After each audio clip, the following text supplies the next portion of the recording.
గురువుగారు, మా ఇంట్లో తమలపాకులు ఉన్నాయండి, తమలపాకు పాదులు ఉన్నాయి.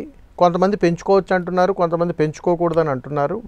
ఒకవేళ వీటిని పెంచుకుంటే కలిగేటువంటి లాభాలు, ఒకవేళ అవి పెరిగితే కొంతమంది నష్టాలు వస్తాయంటున్నారు. ఇవి ఎంతవరకు సమంజసం అనేటువంటి ఒక సమస్యకు చక్కటి పరిష్కారం. ముఖ్యంగా గుర్తుపెట్టుకోండి, సమస్య విధానంలో మనకు మనమే అనేక రకాల సమస్యల్లో ప్రకృతి మనకు చాలా వరకు సహాయ సహకారాలు అందిస్తుంది. తమలపాకుల్లో హంస తమలపాకులు, కారా తమలపాకులు, బేడా తమలపాకులు అని చాలా ఉంటాయి.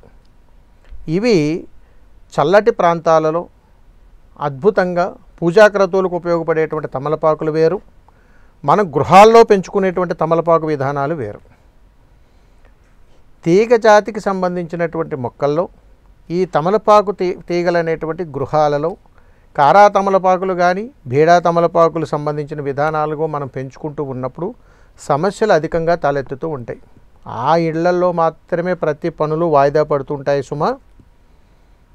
కాబట్టి ఏ విధానంలోనైతే పూజాక్రతువుకు ఉపయోగపడేటువంటి ఈ హంసా తమలపాకులను మనం ఉపయోగిస్తామో, అంటే వీటిని నాగావళి అని పేరుంటుంది, ఇవి అద్భుతమైనటువంటి ఫలితాలు ఇస్తాయి. ఇవి కాకుండా వేరే ఏ తమలపాకులను గృహాల్లో తీగజాతి మొక్కల్లో మనం పెంచినా కానీ తరచూ ఏదో ఒక సమస్యల్లో మనం చిక్కుకుపోతూనే ఉంటాం.